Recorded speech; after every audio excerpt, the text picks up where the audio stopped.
The autumn rain fell like tears upon the windows of Ashford House, each droplet a small funeral for what once had been. Inside the drawing room, where creditors had stripped the walls bare of ancestral portraits, Lady Eleanor Ashford stood with her hands folded before her, a portrait herself of dignified devastation. At 24 she had imagined a different life, one filled with love, perhaps, or at least choice. Instead, she faced the Earl of Blackwood across her father's empty desk, the mahogany surface scarred with the rings of countless whiskey glasses her father had emptied in his final, desperate months. The Earl was tall, dark-haired, with eyes the color of winter storms, beautiful in the way that dangerous things often are. He had not removed his gloves since entering her home, as though he feared contamination from their misfortune, or perhaps from something else entirely. "I require a wife," he said, his voice as cold and formal as a legal document. "You require salvation from social ruin and debtor's prison. The arrangement would be simple, Lady Eleanor. You would bear my name, manage my household, and enjoy financial security. In return, I ask only for your discretion and your presence at necessary social functions." Eleanor's throat tightened, but she maintained her composure. "And what of the other aspects of marriage, my lord?" The Earl's jaw hardened, a muscle twitching beneath his pale skin. "I will never touch you," he declared, each word falling like a stone into still water. "You will have your own quarters, your own life. I require an heir eventually, but that can be arranged through other means, or perhaps not at all. My line dies with me, I care not." The cruelty of it took her breath, yet Eleanor understood that cruelty born of pain often masqueraded as indifference. She had heard the whispers about his first wife, dead these 3 years past, and the Earl who had locked himself away in his grief. "I accept," she whispered, sealing her fate with 2 small words. The rain continued its morning song against the windows, and neither noticed that both their hands trembled, his hidden in his gloves, hers concealed in the folds of her worn black mourning dress. But before our lover's fate is revealed, subscribe so you never miss a chapter of romance and scandal. Now, let's begin. The church bells of St. Michael's tolled with all the joy of a funeral dirge. Eleanor stood before the altar, in a gown of ivory silk borrowed, like so much else in her life now, from the Earl's vast stores, likely worn by his first wife. The thought made her skin prickle, but she kept her spine straight, her chin lifted, her eyes forward. Adrian Thorne stood beside her like a marble statue, his face carved from stone, his responses to the vicar's questions delivered in a voice devoid of inflection. When the moment came to take her hand, he did so with his gloves still on, and Eleanor felt the leather barrier between their skin like a wall between 2 countries at war.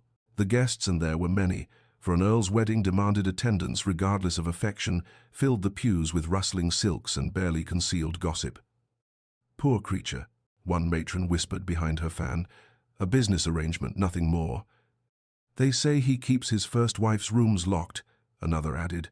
"Shrine to the dead, curse upon the living." Eleanor heard it all, felt the weight of their pity and their fascination, but she did not falter. What Adrian Thorne could not know, standing rigid beside her, was that his coldness did not wound her as deeply as he perhaps intended. She had learned in her father's final days that people built walls around their pain, and the higher the wall, the greater the hurt it protected. As the vicar pronounced them man and wife, Adrian did not kiss her, merely inclined his head with the barest fraction of acknowledgement. Yet in that moment, Eleanor glimpsed something in his storm-grey eyes that was not indifference at all, but terror. He was not a man who felt nothing. He was a man who felt too much, and feared the feeling would destroy him. The realization settled in her chest like a stone in deep water.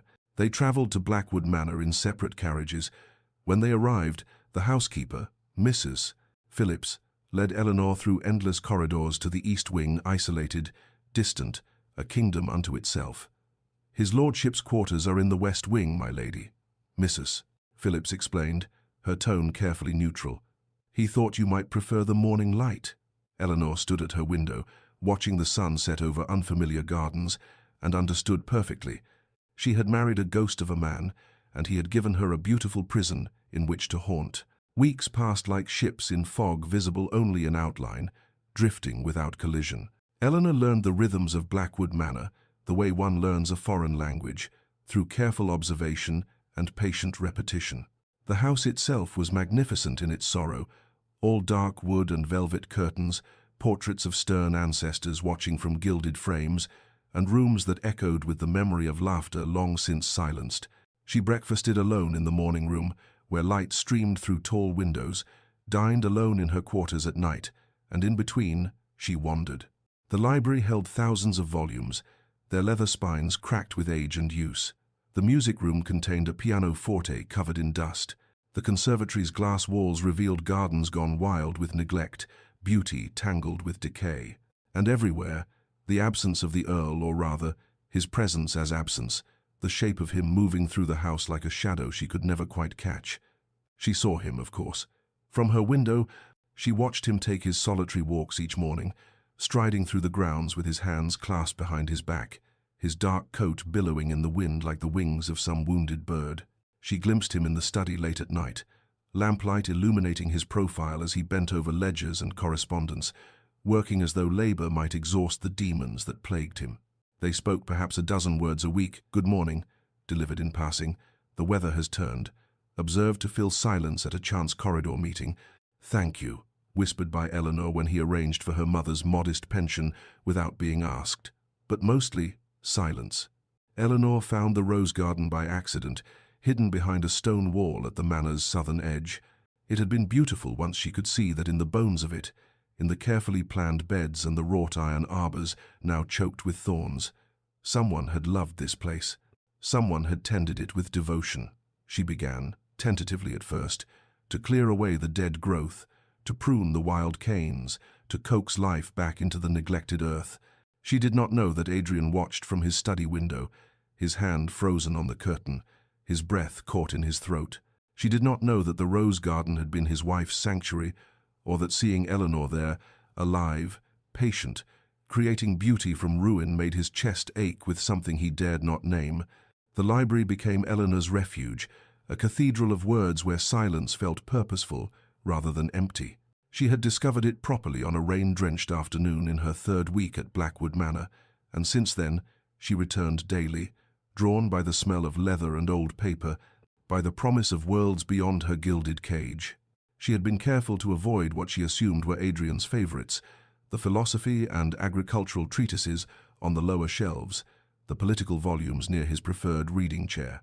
Instead, she gravitated toward the poetry, slim volumes tucked into corners like forgotten prayers.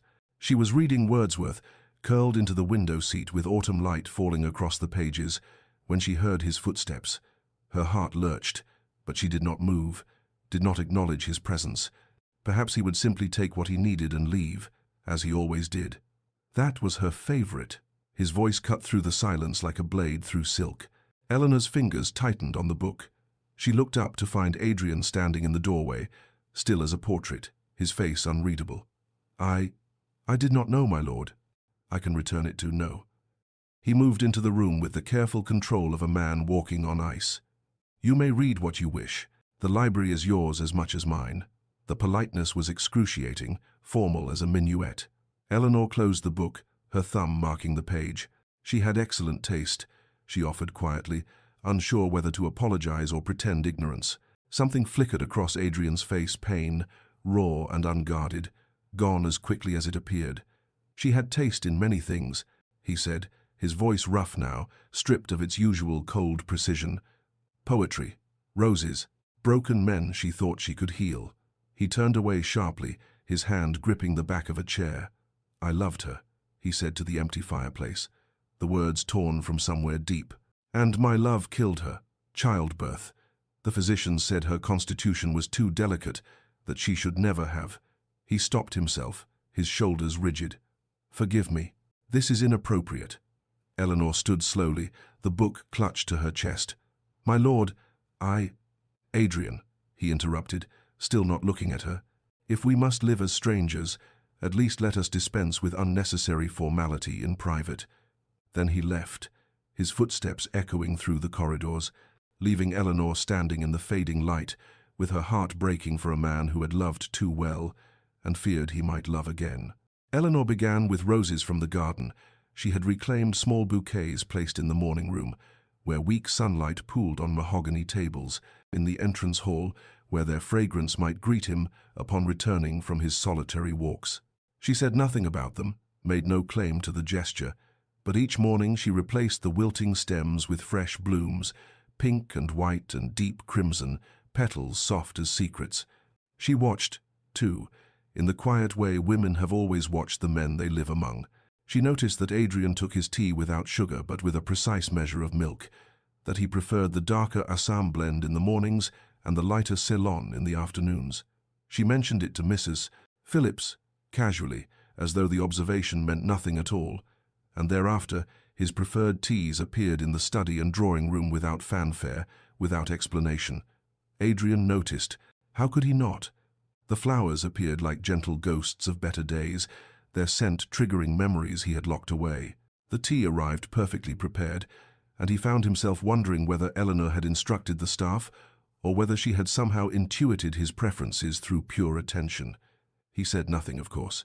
To acknowledge the gestures would be to acknowledge her, and acknowledgement led to attachment, and attachment led to loss. Yet he found himself seeking out the rooms where her flowers bloomed, breathing in their fragrance like a man starved for air. One evening in late October, music drifted through the manor's corridors, tentative at first, then growing stronger, more confident. Eleanor had discovered the pianoforte, had pushed back the dust cover, and was playing Beethoven's Moonlight Sonata, her fingers finding the melancholy notes as though they had been waiting all this time to be released. Adrian froze in the hallway outside the music room, his hand pressed against the wall for support. Catherine had played. Catherine had filled these rooms with music, had made the manor feel alive. He had locked the instrument away after her death, unable to bear the silence of the keys, and now this woman, his wife, who was not his wife, had unlocked it again. He should walk away. He should maintain the distance he had so carefully constructed.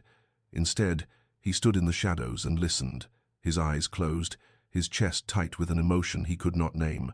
The music was different from Catherine's, playing less technically perfect perhaps, but achingly sincere, full of a longing that matched his own.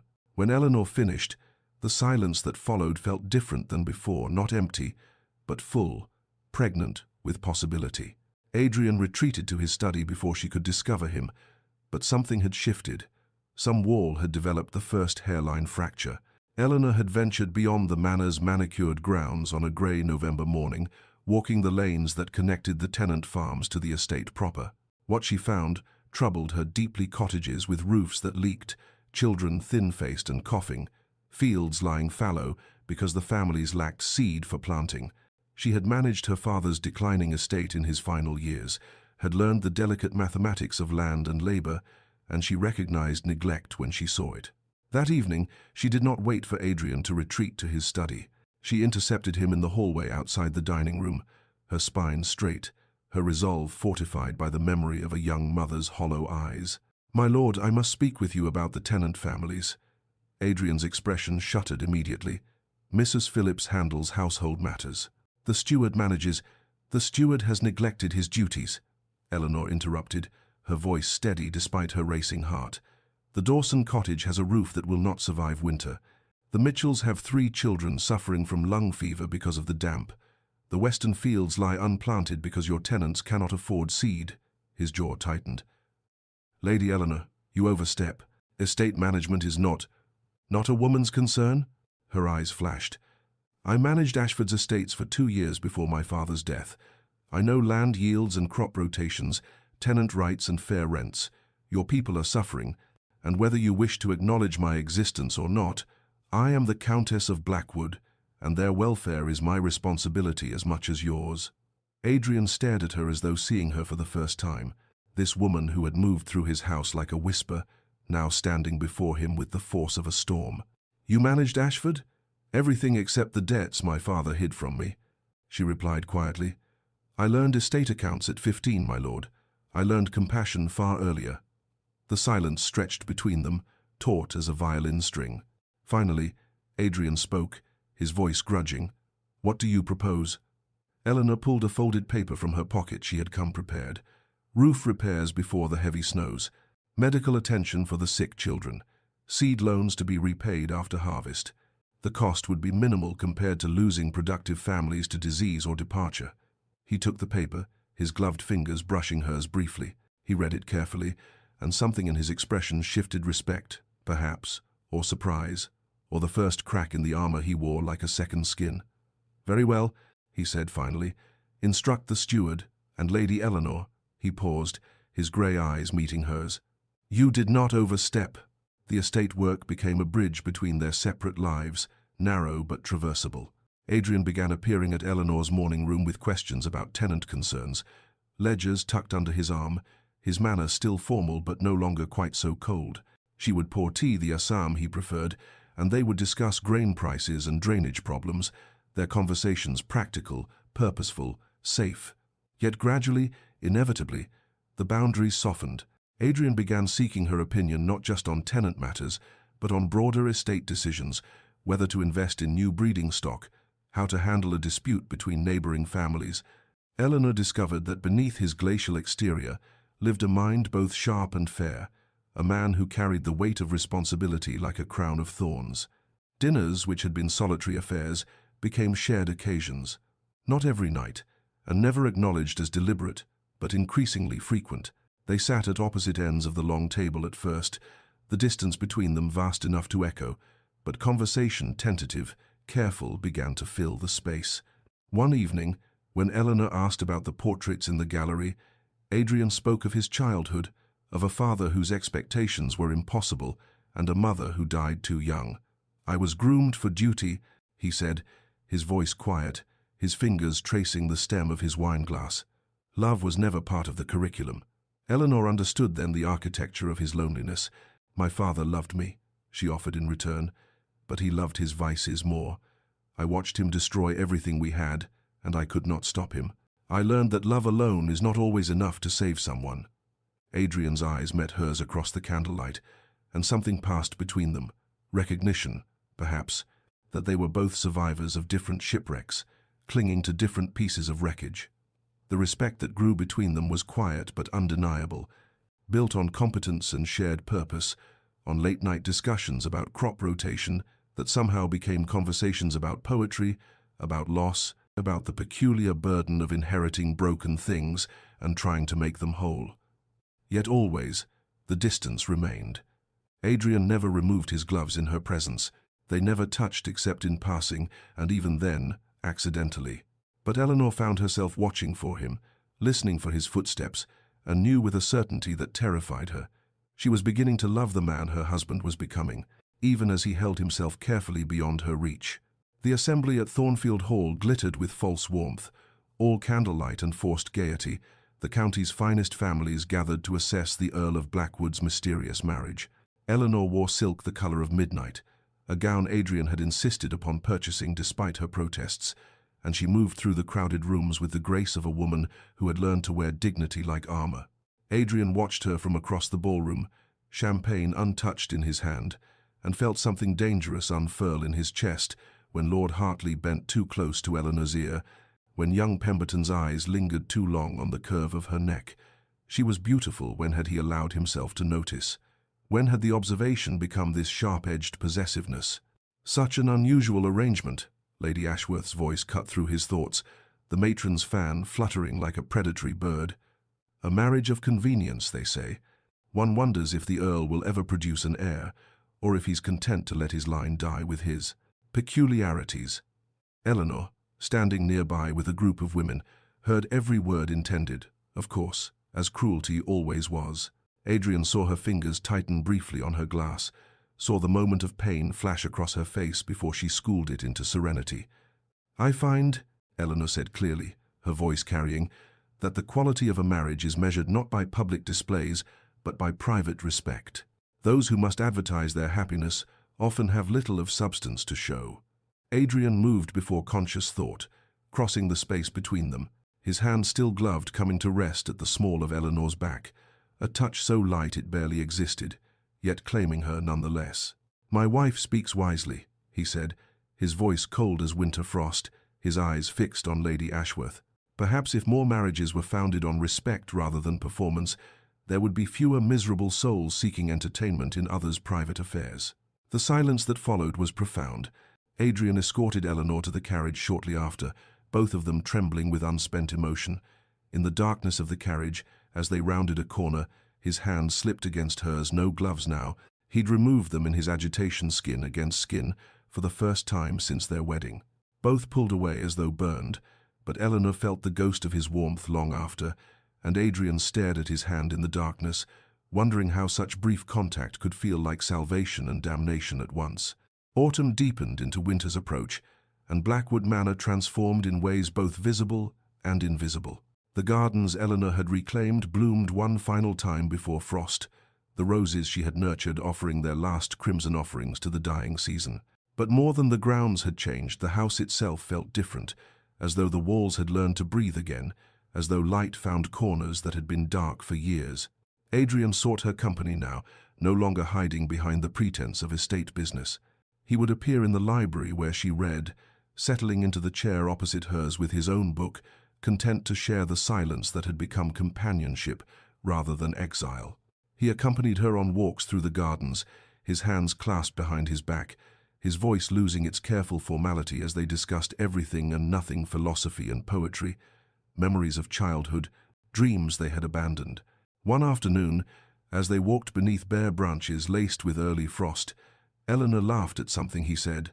A dry observation about the vicar's endless sermons, and the sound stopped Adrian mid-stride. He stared at her, at the way joy transformed her face, and felt his carefully constructed defenses crumble like ancient walls against a rising tide.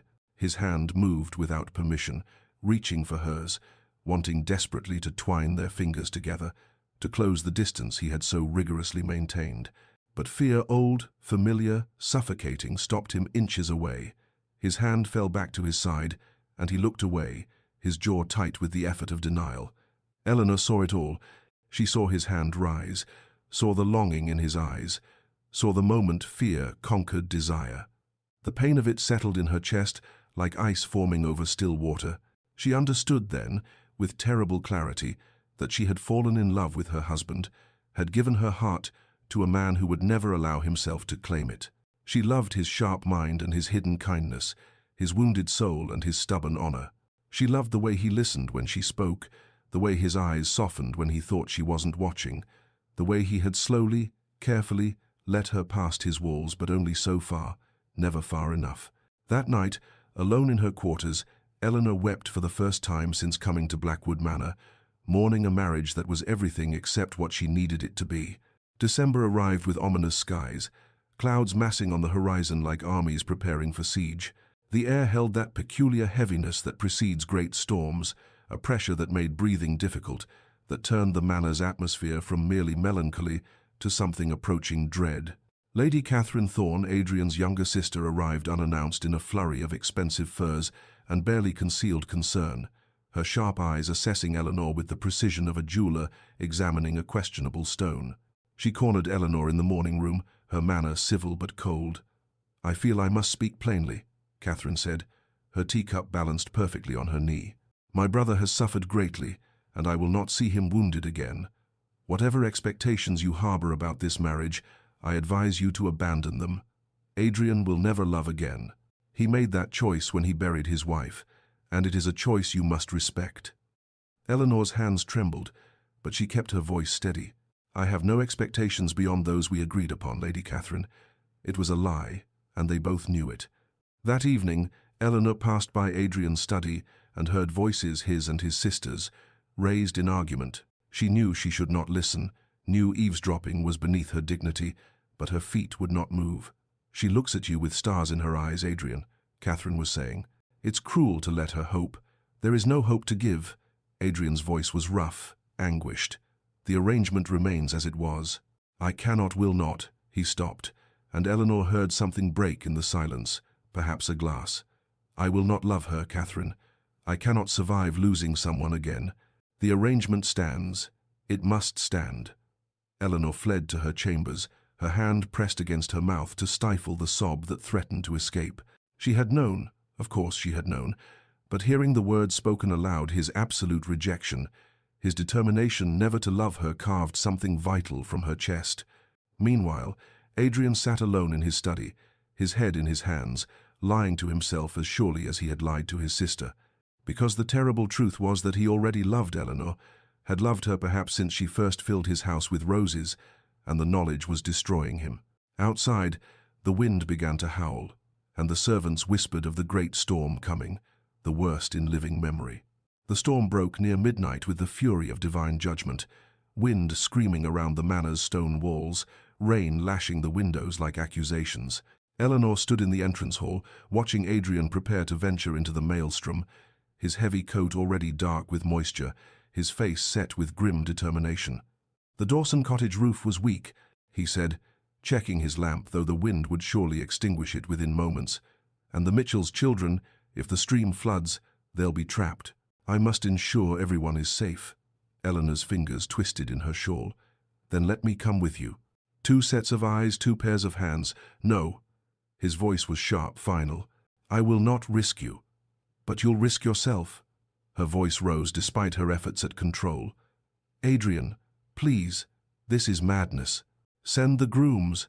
Send—" He turned to her then, and the look in his eyes stole her breath, fear and longing, and something that looked achingly like love, all barely restrained beneath his iron control. "I must go, Eleanor. It is my duty, my responsibility. I cannot ask others to brave what I will not face myself." His gloved hand rose, hovering near her cheek, then fell. "I promise I will return." The door opened to chaos, and he was gone, swallowed by the howling darkness. Eleanor stood frozen for a moment, then rushed to the window, watching his lamp bobbing through the storm like a will-o'-wisp, growing smaller, dimmer, until it vanished entirely. She waited in the entrance hall, pacing, her heart keeping time with the thunder. Mrs. Phillips brought tea that grew cold, untouched. The clock struck 1, then 2. The storm's fury only increased, battering the manor with relentless violence. At 3:30, Adrian's horse returned riderless, wild-eyed with terror, its saddle torn. Eleanor's world tilted. The grooms rushed to calm the animal, their faces grave, and Eleanor knew with absolute certainty. Adrian was out there somewhere, alone, possibly hurt, possibly she would not complete the thought. Instead, she ran for her cloak, for boots, for a lamp, while the servants protested and the storm raged and her heart screamed a single, desperate prayer. Let him live, let him live, let him live. The storm fought her every step, wind tearing at her cloak, rain blinding her, mud sucking at her boots, as though the earth itself conspired to keep her from him. Eleanor pushed forward along the path toward the tenant cottages, her lamp a feeble shield against the overwhelming darkness, calling Adrian's name until her throat was raw. The stream had become a river, swollen with rain and rage, its banks overflowing, and it was there near the old stone bridge where the water churned white with fury that she found him. A massive oak had fallen, its ancient roots torn from the softened earth, and beneath its crushing weight lay Adrian, motionless, his face pale as death in her lamp's trembling light. "No," Eleanor breathed, then screamed it. "No!" She fell to her knees beside him, her hands finding his throat, searching desperately for a pulse. They're faint, too faint, but present. He was alive. His leg was pinned beneath a thick branch, his coat torn, blood seeping dark against darker fabric. His skin was ice-cold, his lips tinged blue hypothermia, taking him even as she found him. The tree was impossibly heavy, but Eleanor was beyond reason now, beyond the limits of what she thought herself capable of. She braced her feet in the mud, wrapped her arms around the branch, and pulled with strength born of pure desperation and love. Yes, love. She acknowledged it fully now, let it fuel her muscles as she screamed against the storm and heaved with everything she possessed. The branch shifted, inch by impossible inch.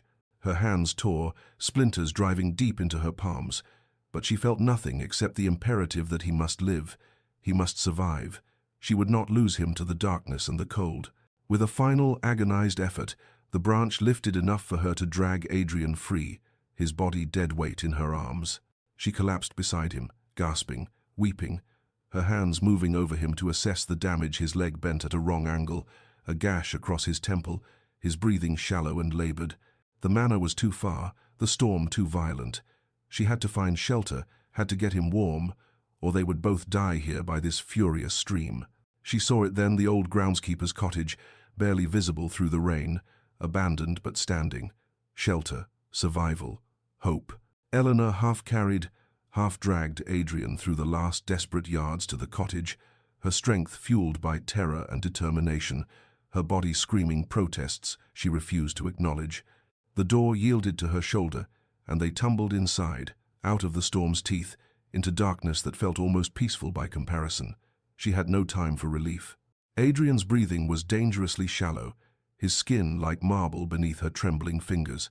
Eleanor's hands moved with purpose born of necessity.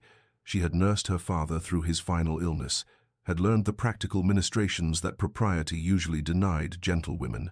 She stripped away Adrian's sodden coat and waistcoat, her ruined hands fumbling with buttons and fabric, past caring about impropriety when death waited in the wings. The cottage held remnants of its former life, a few sticks of furniture, moth-eaten blankets in a trunk, most blessedly a small store of wood beside a serviceable hearth. Eleanor coaxed fire from flint with bleeding fingers, each spark a small prayer, until flames caught and grew, pushing back the cold and darkness. She wrapped Adrian in every blanket she could find, chafed his hands and feet, cleaned the wound on his temple with strips torn from her petticoat. His leg she could not set properly, but she bound it as best she could, whispering apologies when he groaned in unconscious pain. Through the long night, as the storm battered the cottage and the fire burned low and was rebuilt, Adrian drifted in the grey country between consciousness and oblivion. He spoke in fragments, his voice broken and desperate. "Catherine," he called first, and Eleanor's heart clenched. "Catherine, forgive me. I should have protected you, should have kept you safe." Then later, as fever took him, "Eleanor, Eleanor, don't leave, please. I cannot lose." His hand clutched at air, searching, and Eleanor caught it, held it between both of hers despite the agony in her torn palms. "I'm here," she whispered fiercely. "I'm here, Adrian. I won't leave you." She understood then, with the clarity that comes in darkness before dawn, that his fear was not of loving but of the inevitable loss that followed love, that he had built his walls not from cruelty but from a grief so profound he believed it would destroy him to feel it again. He loved her, she knew it now with absolute certainty, and that love terrified him more than any storm. Dawn broke grey and exhausted, the storm having spent its fury somewhere in the darkest hours, leaving behind a world washed clean and strangely silent. Adrian opened his eyes to pain his leg, a symphony of agony, his head throbbing, but these sensations were distant compared to the sight that met him. Eleanor sat slumped against the wall beside the dying fire, her face smudged with ash and mud, her hair fallen from its pins in wild tangles, her hands wrapped in crude bandages dark with blood. She had fallen asleep sitting up, as though unwilling to leave her post even for the comfort of lying down, and in the pale morning light she looked both devastatingly beautiful and utterly ruined. Memory crashed over him in waves, the falling tree, the crushing weight, darkness taking him. And then Eleanor's voice cutting through oblivion, her hands dragging him free, her warmth keeping death at bay through the endless night. She had risked everything, for him, the man who had married her and refused to touch her, who had given her a beautiful prison and called it protection, who had been too much a coward to admit what his heart had known for months. "Eleanor," he whispered, his voice cracked and raw. She startled awake, immediately moving toward him despite her obvious exhaustion. "Adrian, thank God. How do you feel? Your leg is broken, I think, and you had fever through the night." "You saved my life." The words felt inadequate, too small for what she had done. His eyes found her bandaged hands. "You hurt yourself. You could have died." "So could you," she replied simply, tears suddenly streaming down her face. "And I could not bear it. I could not." He reached for her then. Propriety be damned, fear be damned, all his carefully constructed walls crumbling to dust. His hand cupped her face, feeling the warmth of her skin, the reality of her alive and present and his. "I have been a fool," he said, his own tears falling freely now. "I told myself I was protecting us both, that distance was safety, that I could not survive loving and losing again. But I failed, Eleanor. I fell in love with you despite every vow I made, and the fear of losing you has been slowly destroying me." His voice broke. "I love you. God help me. I love you so desperately that the thought of a world without you is unbearable. And I have wasted so much time." They returned to Blackwood Manor as dawn fully broke. Adrian carried on a makeshift litter by grooms who had searched through the night. Eleanor walking beside him with her ruined hands and her heart full of fragile hope. The physician came, set Adrian's leg properly, dosed him with laudanum for the pain, and prescribed rest. Eleanor hovered in the doorway of his chambers until Mrs. Phillips gently suggested she should rest as well, should tend her own wounds, and she retreated to her quarters feeling unmoored, uncertain whether the words spoken in that cottage had been truth or merely fever's lies. 3 days passed, then 4. Adrian remained sequestered in his chambers, recovering, and Eleanor told herself his absence was reasonable, necessary for healing. But when he finally emerged, pale and leaning on a cane, he did not seek her out. He nodded politely when they passed in corridors, thanked her formally for her quick thinking during the storm, and retreated to his study as though nothing had changed between them, as though he had not held her face and confessed love with tears streaming down his cheeks. Eleanor felt herself fracturing. Had she imagined the desperate tenderness in his voice? Had the confession been nothing more than delirium, words that meant everything to her but nothing to him? She watched him withdraw behind his walls again, watched him rebuild the distance between them brick by careful brick, and the pain of it was worse than his initial coldness had ever been, because now she knew what they could have, and he was choosing to deny it. The household staff whispered, their concerned glances following Eleanor through rooms that felt emptier than they ever had before. Mrs. Phillips brought her tea she could not drink. The gardener mentioned that the roses would need winter protection, and Eleanor could not find it in herself to care.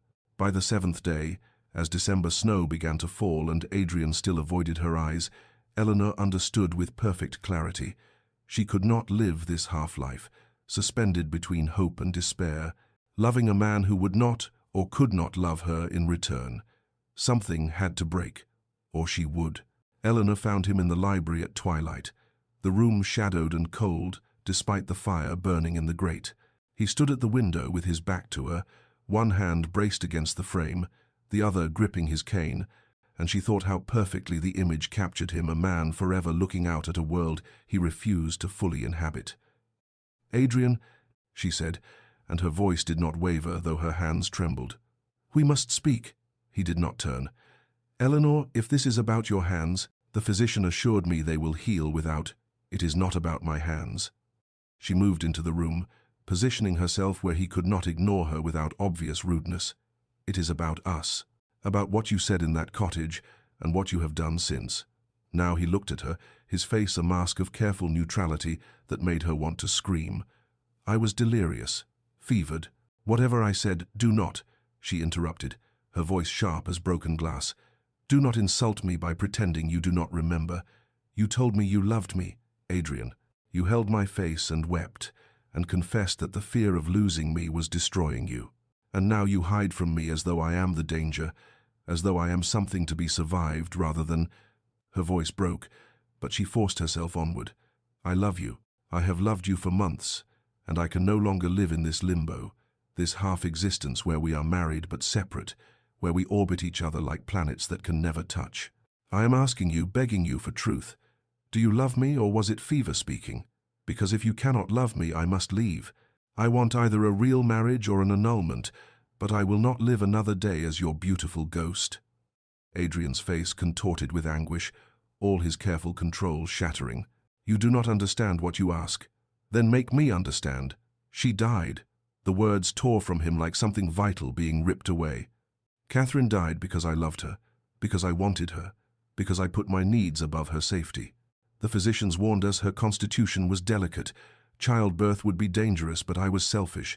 I wanted an heir, I wanted. And she died screaming. Eleanor. She died in agony, begging me to save her, and I could do nothing. Nothing." He was weeping now, openly, his body shaking. "I vowed I would never put another woman at risk, that I would never let my love become someone's death sentence. And then you—" He looked at her with such raw pain it stole her breath. "You are everything. And if I give in to this, if I love you as I want to, completely, without walls, and then I lose you." His voice failed entirely. Eleanor crossed the space between them, her ruined hands reaching for his face, forcing him to see her, to truly see her. "Do you think I do not know about death, Adrian? I watched my father destroy himself slowly, day by day, drinking away his pain and our future. I held his hand as he died, knowing I could not save him. I understand loss. I understand that loving someone does not guarantee their safety or their survival. Her voice was fierce now, blazing with conviction. But what you call protection is its own kind of death. You have been dying by inches in this mausoleum you have made of your life, and you would have me die beside you, not from childbirth or illness, but from loneliness and from the slow starvation of a heart that is never allowed to fully give or receive love. Adrian tried to turn away, but she held him fast. Catherine's death was not your fault. It was tragedy, cruel and random and unbearable, but it was not your punishment for loving her, and denying yourself love for the rest of your life will not bring her back or honor her memory. It only ensures that her death claimed 2 lives instead of 1. You do not understand the risk, he whispered, desperately. If anything happened to you because of me, then I would die having been loved. The words rang through the library like a bell. I would die having lived. Adrian, truly lived, not merely existed in beautiful rooms with a man too afraid to touch me. Yes, there are risks, there are always risks. I could fall from a horse, catch influenza, have my heart simply stop in the night.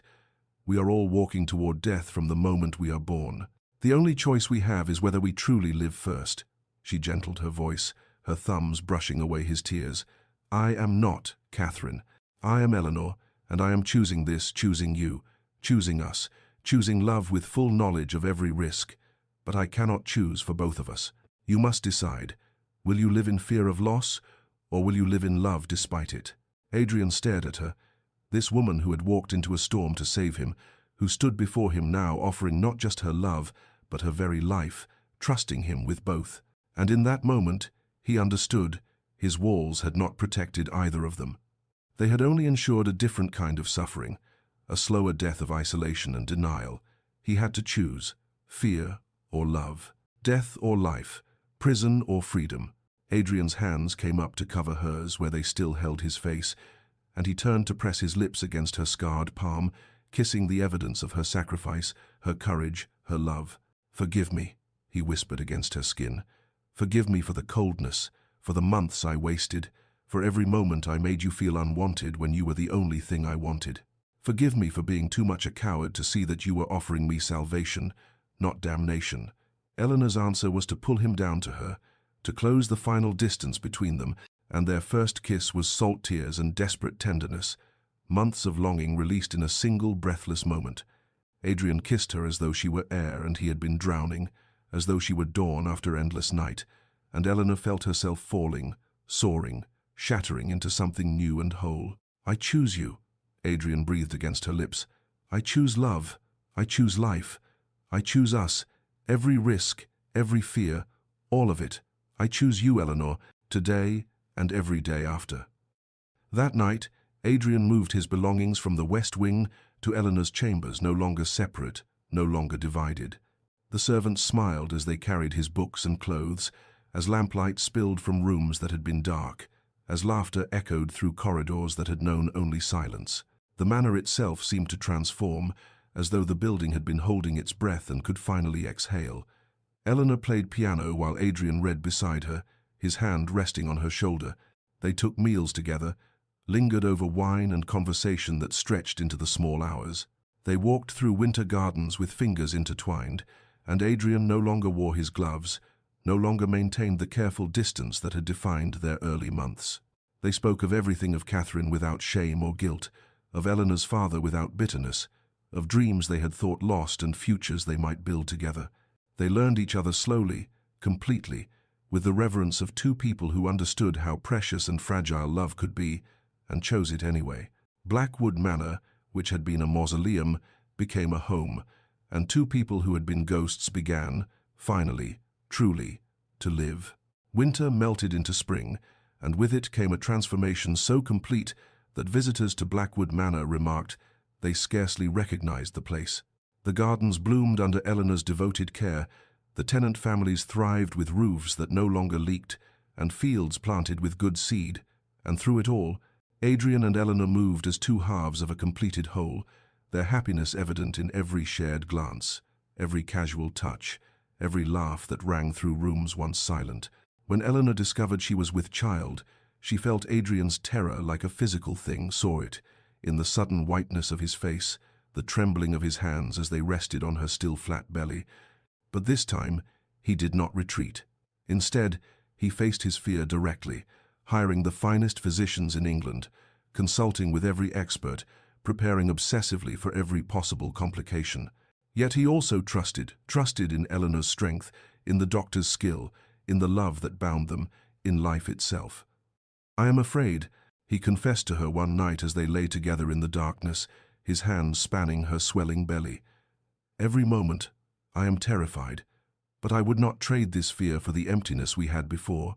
Whatever comes, we face it together."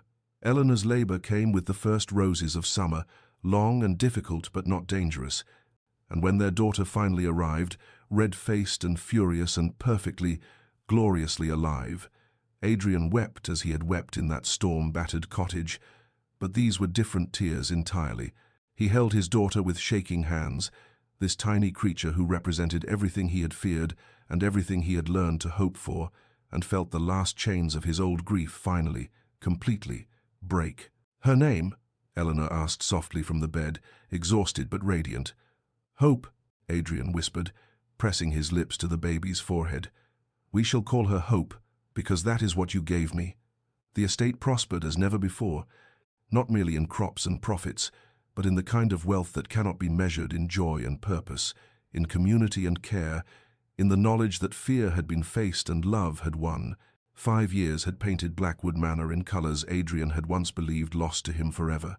The gardens bloomed in riots of summer abundance, and through them ran 3 small figures in white dresses, Hope at 5, Grace at 3, and baby Faith toddling after her sisters with determined steps, her laughter like music carried on the warm breeze.